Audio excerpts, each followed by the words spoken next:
Hello बच्चों, चलिए प्रश्न पढ़ते हैं। प्रश्न यह कि x एवं y के रूप में तीन अवस्थाओं में किसी पदार्थ की तापीय ऊर्जा एवं अंतराण्विक अन्योन्य क्रिया ऊर्जा के मध्य क्या संबंध होता है। तो सबसे पहले बात करें अगर इस प्रश्न में मुख्य अवधारणा की, देखो क्या होगी। मुख्य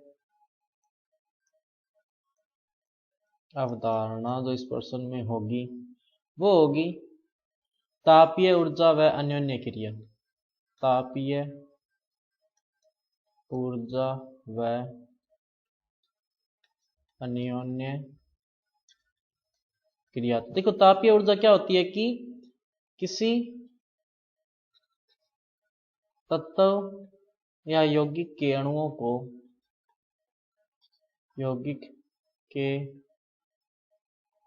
अणुओं को गर्म करने या उष्मा देने से प्राप्त ऊर्जा।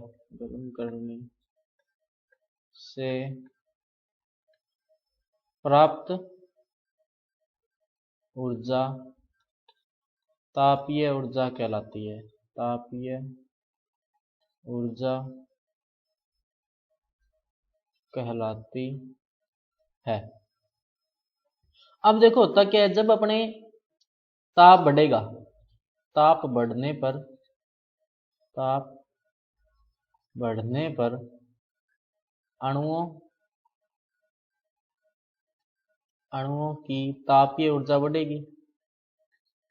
तापीय ऊर्जा बढ़ेगी और अपने को पता है कि ताप जब बढ़ता है तो पदार्थ जो है कि ताप बढ़ने पर अणु ठोस से द्रव व द्रव से गैसीय अवस्था में जाती हैं। गैसीय अवस्था में जाते हैं। अब देखो इसने क्या पूछा कि x क्या है, तापीय ऊर्जा। तो देखो जब अपने गैस से ठोस की तरफ जा रहे हैं तो तापीय ऊर्जा क्या होगी, कम होगी। क्या होगी, कम होगी। x क्या है, x की प्रधानता देखो जब गैस से ठोस की तरफ जाएंगे तो अपने को पता है कि ताप कम करने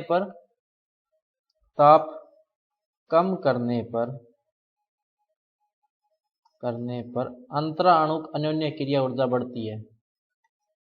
अंतराणुक आकर्षण बढ़ता है या अन्योन्य क्रिया बढ़ती है। अन्योन्य क्रिया बढ़ती है। अन्योन्य क्रिया बढ़ती है जिससे ये अन्योन्य ऊर्जा भी बढ़ती है। जिससे अन्योन्य ऊर्जा बढ़ती है। अब देखो गैस से जब ठोस अवस्था की तरफ जा रहे हैं अपने, तो तापीय ऊर्जा क्या होगी, उसकी कम होगी, क्योंकि गर्म करने पर पदार्थ जो ठोस से गैस अवस्था में जाता है। यानी कि x की प्रधानता देखो कहां पर होगी, x जो है वो यहां पर क्या होगा, अंतराणुक अन्योन्य क्रियाएं। क्या होगा, अंतराणुक अन्योन्य क्रियाएं। क्योंकि जब गैस से ठोस अवस्था में जाएगा तो ताप कम होगा, ताप जब कम होगा तो अंतराणुक जो अन्योन्य क्रियाएं हैं वो बढ़ेगी, यानी x की प्रधानता होगी और तापीय ऊर्जा क्या होगी, कम होगी। लेकिन जब ठोस से गैसीय अवस्था में जाएंगे तो तापीय ऊर्जा की क्या होगी, प्रधानता होगी। तो सही विकल्प कौन सा होगा, विकल्प नंबर सी। तो बच्चों ये था आपका उत्तर। मैं आशा करता हूं आपको समझ में आया होगा। धन्यवाद।